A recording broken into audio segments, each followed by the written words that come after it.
O evangelho de hoje é o evangelho de Mateus, capítulo 9, versículo 14 a 17. Proclamação do evangelho de Jesus Cristo segundo Mateus. Naquele tempo, os discípulos de João aproximaram-se de Jesus e perguntaram: por que razão nós e os fariseus praticamos jejuns, mas os teus discípulos não? Disse-lhes Jesus: por acaso os amigos do noivo podem estar de luto enquanto o noivo está com eles? Dias virão em que o noivo será tirado do meio deles, então sim, eles jejuarão. Ninguém coloca remendo de pano novo em roupa velha, porque o remendo repuxa a roupa e o rasgão fica maior ainda. Também não se coloca vinho novo em odres velhos, senão os odres se arrebentam e o vinho se derrama e os odres se perdem. Mas vinho novo se coloca em odres novos, e assim os dois se conservam. Palavra da salvação. Comentário ao Evangelho. Por que razão nós e os fariseus praticamos jejuns, mas os teus discípulos não? É a pergunta que fazem os discípulos de João a Jesus. E aqui nós vamos entender então a questão do jejum.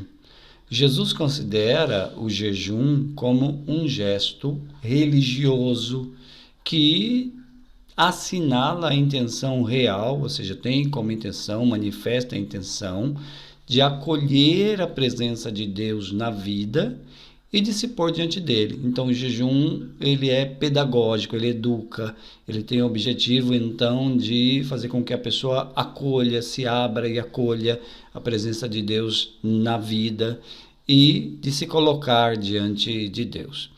Os discípulos não jejuam justamente por causa que o Senhor já está com eles, a presença física do Senhor entre eles. Então, o jejum, se ele educa para isso, mas se por outro lado o Senhor já está com eles, eles estão fazendo aquilo que deveriam fazer, que era se abrir, acolher a presença de Jesus. No entanto, mesmo assim, Jesus não deixa de insistir com os seus discípulos, ou seja, Jesus continua ensinando aos seus discípulos, mesmo estando com eles, ensinando aos seus discípulos o desapego das riquezas, né? E, sobretudo, renunciar-se a si mesmo para seguir o reino. Disse-lhes Jesus: por acaso os amigos do noivo podem estar de luto enquanto o noivo está com eles? Foi a resposta de Jesus diante da indagação dos discípulos de João.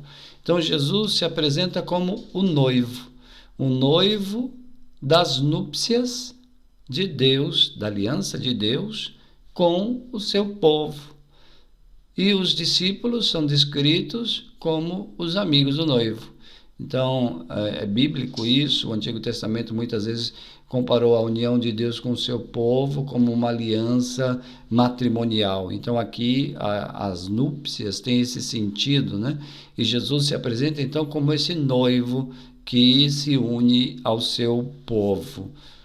E o fato, então, dos discípulos não jejuarem demonstra a alegria dos discípulos com a presença de Jesus, né? Jesus está ali, o Senhor está ali, então há alegria naquele momento. Nesse período, não há de se jejuar, porque o noivo está lá, e por isso os amigos do noivo devem se alegrar, não jejuar. E continua: dias virão em que o noivo será tirado do meio deles, então sim, eles jejuarão. Esse versículo indica que o tempo após a morte de Jesus, o tempo em que ele for retirado, entre aspas, porque ele permanece conosco através do seu Espírito, esse tempo então será o tempo de jejuar. Ou seja, o tempo em que estamos, que é o tempo da igreja, o tempo de proclamar que nossas vidas estão orientadas para as realidades que ultrapassam os bens simplesmente materiais. Então, se o jejum é pedagógico e serve para nos orientar para Deus, agora é o tempo de voltar a nossa vida, os nossos olhares para a contemplação de Deus. No entanto, voltando a olhar para Deus, sem deixar de praticar obras concretas na nossa realidade, obras de bondade, de misericórdia, de perdão e de amor. Esse é o vinho novo que devemos provar. O vinho novo em odres novos. A vida nova para pessoas novas. Então, o Senhor nos dá o seu Espírito para que vivamos essa vida nova. Então, vamos pedir isso ao Senhor. Senhor, nós te pedimos essa vida nova. Nós pedimos a graça de receber esse vinho novo para sermos criaturas novas. O vinho do teu Espírito. Alegria de permanecer em ti. Alegria de sermos teus. Alegria de voltarmos os nossos olhos para ti e em ti termos a vida nova. Te bendizemos hoje e sempre, Senhor. Glória ao Pai, ao Filho e ao Espírito Santo, como era no princípio, agora e sempre. Amém.